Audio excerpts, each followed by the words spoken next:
Gabrielle Laroche-Johnston à notre podcast. Tu es directeur fiscalité. Explique-moi en moins d'une minute, puis tu vois, il y a un chrono là, qui est là, qui chronomètre. Okay. Qu'est-ce que tu fais exactement? Ben, je ne suis pas juste directeur en fiscalité, je suis directeur en fiscalité de la recherche et développement. Donc, je ne suis pas fiscaliste. Et en fait, ma spécialité, ce n'est pas le côté fiscal du processus, mais bien le côté technique. Donc, nous, ce qu'on fait dans notre groupe, les gens techniques comme moi, c'est qu'on aide les entreprises à obtenir du financement et des crédits d'impôt pour leurs activités de recherche et développement. Mais tu n'es pas fiscaliste, puis en fait, tu as une formation d'ingénieur. Oui, exactement. Comme la plupart des gens dans notre équipe. Donc, comment tu t'es retrouvé là? Ça, c'est une bonne question. Un peu par accident. J'avais un très bon ami qui travaillait au sein de Raymond Chabot. Comment lui s'est trouvé ici, je ne sais pas. Mais c'est lui qui m'a vanté à quel point c'était intéressant, ce qu'on faisait dans ce groupe-ci. Ouais. Et aussitôt que j'ai pu, j'étais à l'étranger à ce moment-là. Puis quand je suis revenu au Canada, j'ai tout de suite je me suis joint à l'équipe.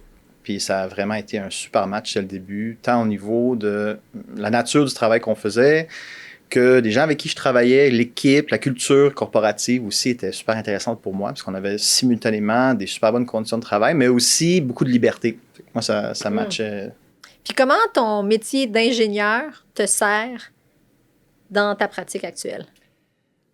Bonne question. Donc, dans le contexte de ce qu'on fait, on doit soumettre un rapport technique à l'Agence du revenu du Canada. Ils ont des employés qui sont techniquement formés. Donc, ce n'est pas juste des comptables chez Revenu Canada.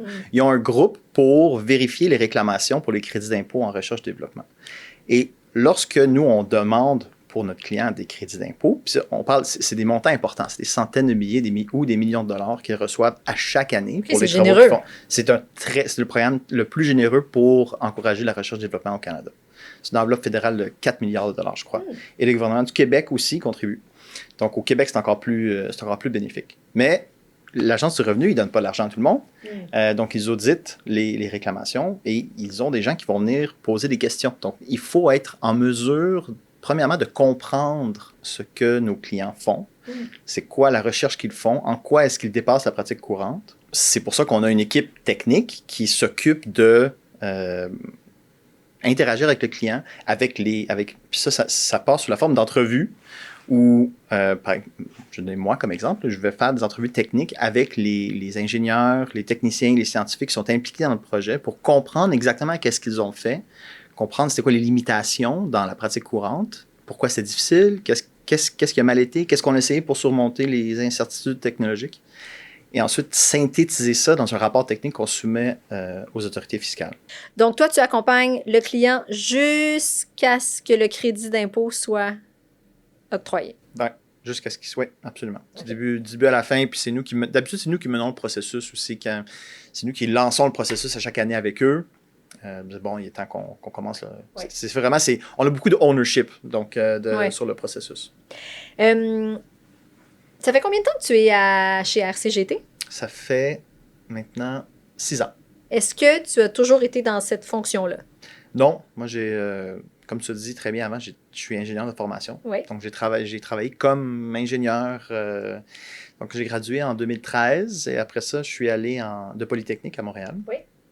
Je suis allé travailler à Calgary dans le domaine pétrolier comme ingénieur pipeline pendant quelques années. C'était très agréable. Calgary, c'est une ville assez chouette, mais bon.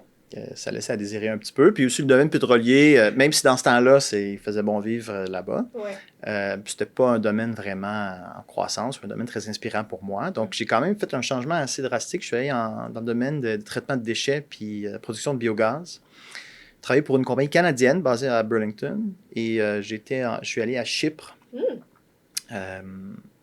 pour travailler dans une nouvelle usine de traitement de déchets et de production de biogaz. Donc là, c'était du vrai travail d'ingénieur, d'usine. J'avais mon équipe de maintenance de à peu près 12 personnes, puis on s'occupait des machines, on jouait dans les poubelles. Et je veux te dire, Rebecca, qu'il fait chaud à Chypre en été.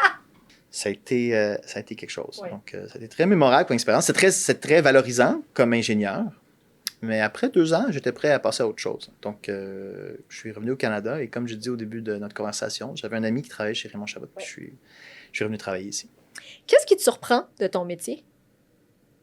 De ta pratique. Oui, qu'est-ce qui me surprend? Ça me surprend que c'est une niche un petit peu, en fait, très inconnue, qui m'était totalement inconnue. Je savais que les ingénieurs, ils peuvent faire n'importe quoi, ou ils travaillent dans plusieurs domaines différents, mais vraiment de travailler, de côtoyer le domaine de la fiscalité de si près, ça, je ne savais pas que ça existait. Et ça me surprend à quel point il y a peu de gens qui sont au courant, parce que je crois qu'il y aurait plus de gens qui seraient intéressés à le faire.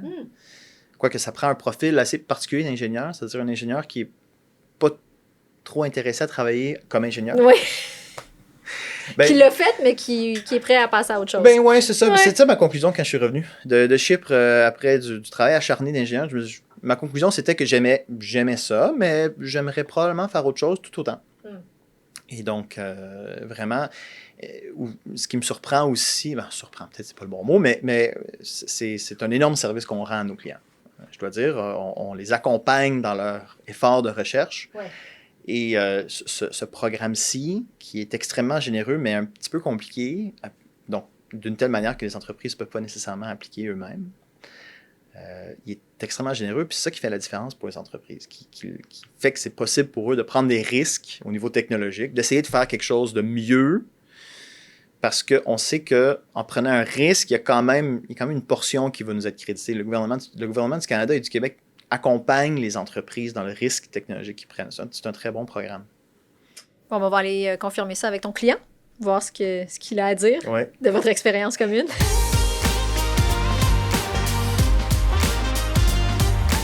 On accueille Francis Villiard sur le plateau, qui est cofondateur de Mérigno, gestionnaire de l'expérience client et de ce que je comprends, un chum. Un chum de l'université. C'est comme ça que vous vous êtes... Quand même, ouais. Ouais? Pouvez-vous me raconter ça? Vous vous êtes rencontrés où? Les deux, on a étudié génie mécanique ensemble. OK. Puis, ça a cliqué, des bons amis. On se tenait avec les mêmes gens aussi, beaucoup. On étudiait ensemble. On étudiait ensemble. Fait, les fous. Les fous? Les aventures. Explique-nous, Francis, qu'est-ce que ça fait Mérigno? C'est quoi? Oui, parfait. Donc, chez Mérigno, on offre un logiciel de gestion d'horaires qui se spécialise dans la distribution de corps de travail aux employés. Et c'est vraiment ça notre différenciateur unique, là. On a un outil qui gère les listes de rappels pour nos clients, qui sont généralement des entreprises où il y a une forte variabilité des besoins. Donc, c'est-à-dire quand on a besoin de plus d'employés une journée spécifique, notre système, il va prendre ces données-là puis il va envoyer les offres de corps aux employés tout en respectant les règles des conventions collectives. Donc, ça... Peux-tu me raconter, peux-tu m'expliquer c'était quoi le principal enjeu au départ de votre collaboration? En fait, c'est ça, avec l'équipe de Gabriel, c'est au niveau des crédits d'impôt pour la recherche et développement. Donc, quand on a parti l'entreprise et même aujourd'hui, même c'était plus accentué au tout début, mais c'est le financement. Donc, on est une jeune entreprise, on est 3 cofondateurs qui sortaient de l'université. Première expérience de partir une entreprise, donc on arrive avec pas beaucoup de financement. Et pour attirer des gens, pour payer des salaires qui sont relativement compétitifs sur le marché ou au moins égal au marché, ça prenait des sources de financement variées. Donc, on est allé avec des subventions et crédit d'impôt. C'est pas une subvention, c'est un crédit d'impôt, mais c'est vraiment une des sources principales qui nous a aidé à atteindre ça. Puis si je vous demandais à tous les deux de résumer en un mot votre collaboration, puis en essayant de ne pas choisir le même mot, ça serait quoi, Gabriel? Un mot? Un mot. Je sais, c'est dur, mais juste un. De notre côté, je dirais confiance. Il a choisi mon mot. Il a-tu choisi ton mot? Il m'est venu en tête, mais j'en ai d'autres. Pourquoi tu dirais confiance?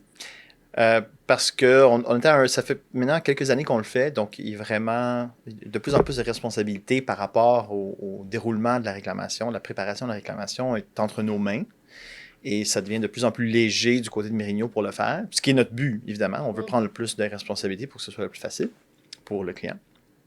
Et s'il nous donne les clés, disons, pour exécuter la réclamation de crédit d'impôt, c'est parce qu'ils nous font confiance. Ouais. Toi, ton mot, c'est quoi maintenant? C'est ça. Donc, il a pris mon mot. Je vais prendre imputabilité. Puis, dans le fond, je vais faire un peu un segue avec ce que Gabriel vient de mentionner. C'est vraiment eux qui nous dirigent à travers tout le processus. On est toujours même surpris à quel point ils sont sharp sur leur suivi. Ils nous disent « OK, guys, c'est le temps de l'année où il faut qu'on ait ces discussions-là. » En gros, on n'a pas besoin de réfléchir à toute la partie administrative. Puis, comme il vient de mentionner, année après année, on fait encore affaire avec Gabriel et son équipe, et même on le fait de plus en plus. Et ils s'améliorent avec le temps, même au niveau personnel. On voit qu'ils s'améliorent dans leur travail, mais aussi par rapport à notre marché à nous, notre logiciel à nous. Alors, on a l'impression de travailler avec des gens qui connaissent ce qu'on fait, ils parlent le même vocabulaire que nous. Donc, c'est vraiment un truc qui est inestimable dans la relation. Une paix d'esprit, là aussi. Absolument. On s'achète. Francis, quel conseil tu donnerais à des entreprises qui sont peut-être dans le même domaine que Mérigno puis qui font face à des enjeux similaires?